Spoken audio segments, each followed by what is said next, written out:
Assalamualaikum warahmatullahi wabarakatuh. Jadi ya penulis barusan lihat video nggak enak ya.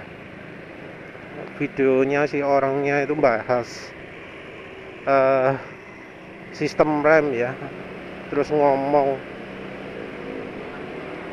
sistem rem itu untuk keamanan. Kalau beli itu jangan yang murah, harus yang mahal. Karena yang murahan itu beresiko gagal pengereman. Iya, entah ya apa yang dimaksud lebih berbahaya gitu ya. Karena selama ini ya penulis nggak pernah ganti-ganti dari yang orisinil. Selama yang orisinil no problem, penulis nggak merasa perlu ganti. Kayak yang di motor Suzuki, kayak di motor NMAX ini, Suzuki-nya Suzuki Spin, Suzuki Next 2, penulis nggak merasa perlu mengganti yang standar. Cuma mungkin pilihan kampas kopling saja, terutama yang untuk merek Honda ya. Yang Yamaha ini ya nggak terlalu buruk lah orisinilnya. Yang buruk itu kalau misalnya pakai punya Vision, nah itu. Jadi kampas rem belakang NMAX ini kan bisa pakai kampas rem depannya Vision, tapi ternyata kualitasnya beda. Walau sama-sama Yamaha, kalau pakai punyanya Vision itu lebih nggak pakem, terus lebih menggerus, lebih menghambat ketika tuas remnya nggak ditekan. Yang punya orisinilnya sendiri cukup ya kira-kira berada di tengah-tengah lah. Pakemnya cukup pakem, pingin bikin ban ngelok, mau depan mau di belakang bisa. Ada hambatan tapi nggak sebesar yang punya Vision atau merek lain. Terus apa mana? Biasa nih kalau pas musim hujan juga ya tengah-tengah, masih cukup pakem gitu ya. Intinya yang ori itu sudah cukup. Nah ori itu 40.000. Nah, justru ketika penulis menggunakan kampas rem yang lebih murah, penulis justru merasakan peningkatan. Ya tentu murahnya nggak asal murah ya, tapi pakai yang mereknya cukup ternama, pakai merek Federal. Bentar lagi juga mau pakai Indo-Parts yang penulis yakin nggak akan buruk-buruk amat. Penulis juga merasa ini bahkan yang Indo-Parts itu bakal lebih memuaskan daripada nanti kalau pakai merek Daytona, merek Helix, entah kalau merek TDR. Tapi penulis ya lihat testimoni dari yang merek-merek rem lebih mahal, termasuk Bendix juga, kok malah nggak sip ya. Bukan sesuatu yang penulis butuhkan. Jadi kalau diteken itu malah makin ngeblong. Kalau saat hujan langsung pakem, tapi kalau tuas rem nggak diteken itu jadi berat motor didorongnya. Ada juga yang makan cakram. Itu ya, kelemahan-kelemahan itu ya malah justru terjadinya di merek mahal. Nah, yang rekomendasi merek mahal ini ngomong bahwa yang namanya cakram itu ada umurnya. Lah, lah. Umurnya berapa dulu lah. Kalau misalnya kampasnya makan cakram, ya baiknya jangan beli merek itu lagi walau harganya mahal. Kenapa kok harus memaksakan harga mahal? Kenapa maksa harga mahal walau kualitasnya malah sifatnya malah lebih buruk. Kita nggak ngomong kualitas karena terlalu banyak sifat yang perlu dipertimbangkan ya, karena masing-masing punya kampas rem punya sifat sendiri-sendiri. Terlalu sembrono ya ngomong bahwa merek mahal itu lebih baik, apalagi ketika merek mahal itu mahalnya bukan karena materialnya, bukan karena kualitas produknya, tapi karena harus impor. Ya kita harus hati-hati lah ya. Kalau mahalnya karena impor ya jangan dianggap pasti lebih baik lah. Karena yang buatan lokal kualitas bagus juga banyak lah. Kalau untuk kampas rem, untuk belt gitu ya. Jadi jangan tergesa-gesa ngomong, wah kalau murah itu jelek. Lihat dulu murahnya kenapa. Kalau murahnya karena buatan lokal ya kita harus terima, emang wajar itu murah. Jangan terus menganggap wah murah jelek. Ya lihat dulu lah, coba dulu lah. Yang jeleknya apa? Jangan menilai murah pasti jelek. Ini kita belum ngomong soal yang lain-lain ya, seperti soal oli, seperti soal motor. Motor Honda itu harganya lebih mahal, tapi apa secara reliabilitas itu juga berbanding dengan harganya? Rasanya kok enggak ya. Ini bisa kita lihat lah kalau kita join ke grup merek motor tertentu.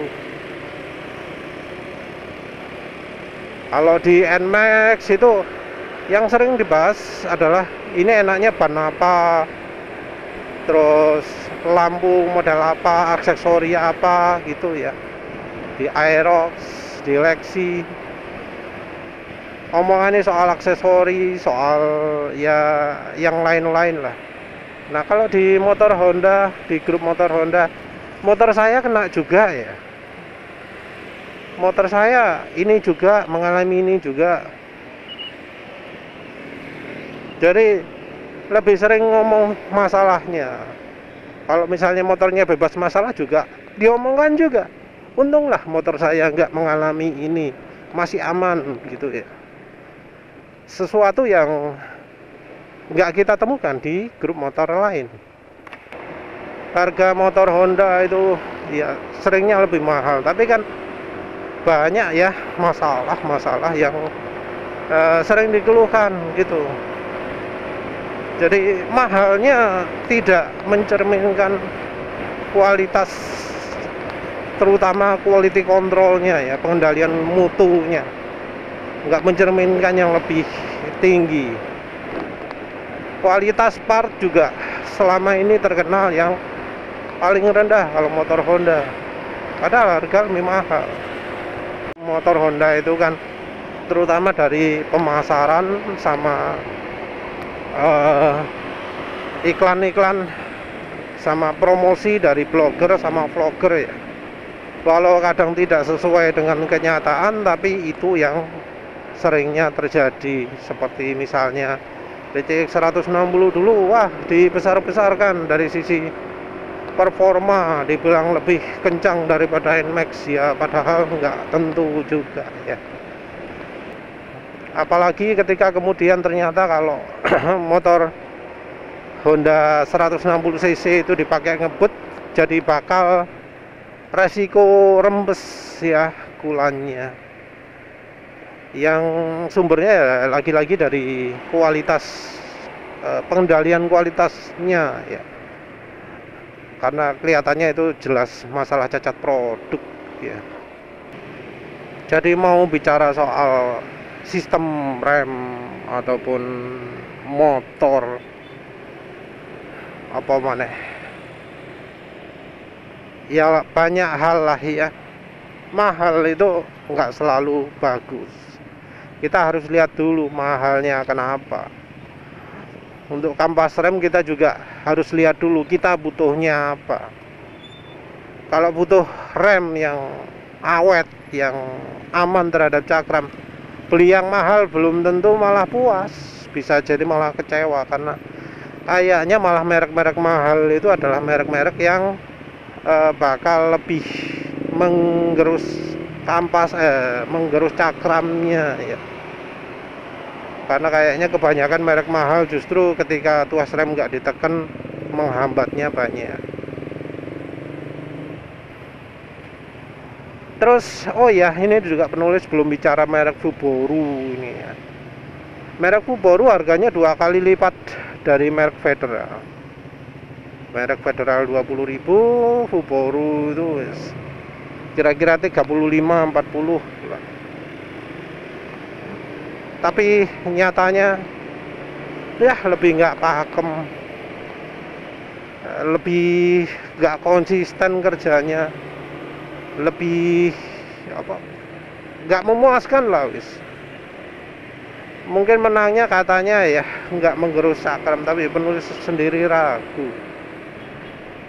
Mungkin nggak menggerus cakramnya ya bisa jadi karena nggak pakem itu ya,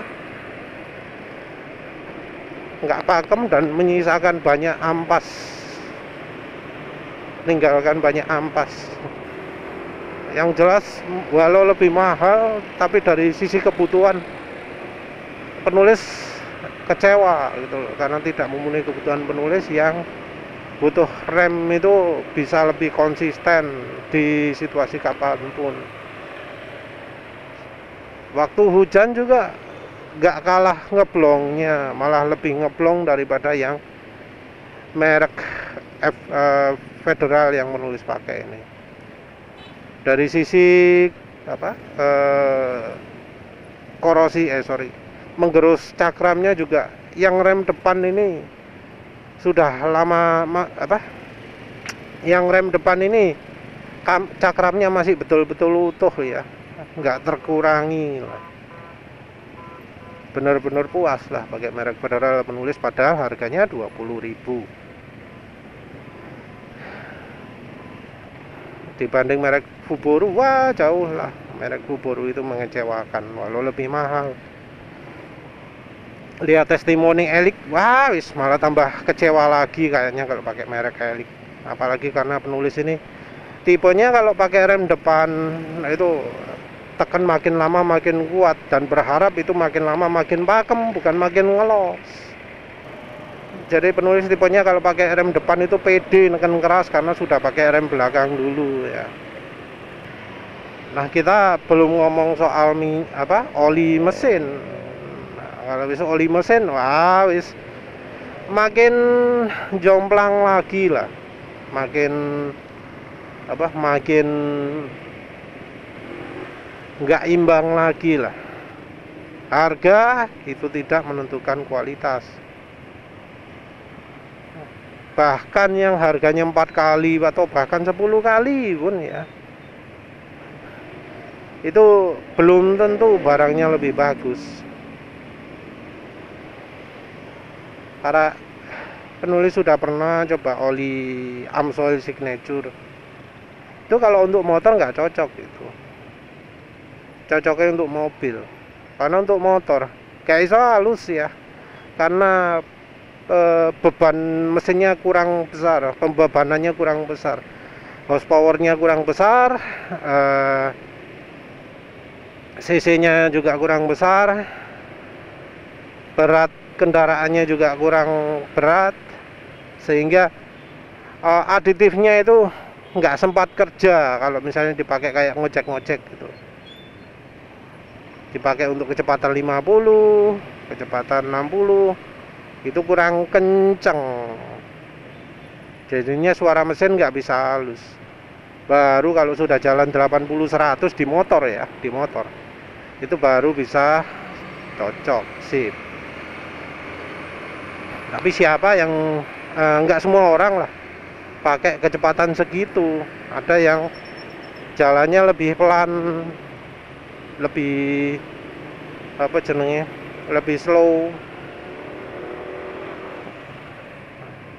Kalau yang jalannya slow pakai Amsoil Signature, wah nggak cocok lah, kasar soalnya. Kasar itu ciri awal komponen mesin aus, jadi kurang bisa begitu melindungi. Emang bukan peruntukannya lah ya. Amsoil Signature kan PCMO, sama Amsoilnya desain ekstrim sehingga cuma cocok untuk mobil. Oli redline juga kalau dipakai RPM tinggi ternyata jadi cepet encer juga, nggak terlalu tahan lah ya, shear stability-nya cukup lemah. Kalau jalannya pelan, mantep banget, halus banget gitu ya. Tapi begitu dipakai kencang enggak. Ya lagi-lagi cocoknya untuk mobil ya, yang RPM-nya nggak terlalu tinggi. Itu oli ratusan ribu, oli FK contohnya ya, itu lumayan cukup bertahan lama. Tapi ya dibanding Mesran SI 40 ya, penulis lebih pilih Mesran SI 40 ya. Padahal itu orang-orang kenalnya oli mineral, kualitas pasti lebih buruk katanya, padahal ya enggak juga. Oli Win 20W50 yang harganya 30.000, wah itu penulis kok cukup oke juga kok, lumayan secara kualitas. Jadi nggak selalu ya harga mahal itu menjamin kualitas yang lebih baik. Bisa jadi mahalnya itu bukan karena apa-apa, apalagi kalau di Indonesia. Kalau di Indonesia bisa jadi mahal itu karena ya sengaja dibuat mahal aja lah. Contoh oli bus ya, itu harganya 100.000 normalnya, tapi apa bikin puas? Ya ternyata enggak ya, ternyata ya kurang sip lah, bahannya minim, bahan olinya kemampuannya kurang bagus, aditifnya juga terasa minim. Mahal itu entah apanya yang bikin mahal, nggak jelas. Aditif tertentu aja mungkin ya, yang ternyata ketika diuji beneran nggak tahan panas juga. Jadi bisa aja juga terjadi mispersepsi. Bahan kualitas bagus, tapi kalau tidak sesuai dengan keperluan kita ya nggak jadi bagus untuk kita. Jadi misalnya butuh bahan yang tahan cuaca sangat dingin, tapi kan kita nggak butuh. Karena kita nggak butuh dan kita butuhnya sifat yang lainnya, ya bisa jadi nggak cocok lah. Ya wes itu aja ya. Banyaklah contoh yang barang mahal itu belum tentu lebih bagus. Kalau untuk sistem rem ya menurut penulis, kalau enggak yang sangat mahal sekali rasanya nanggung ya, jangan dianggap yang harganya 2 kali atau 3 kali atau 4 kali itu sudah cukup baik lah kalau untuk sistem rem itu, karena kita bandingkan buatan lokal dan buatan luar.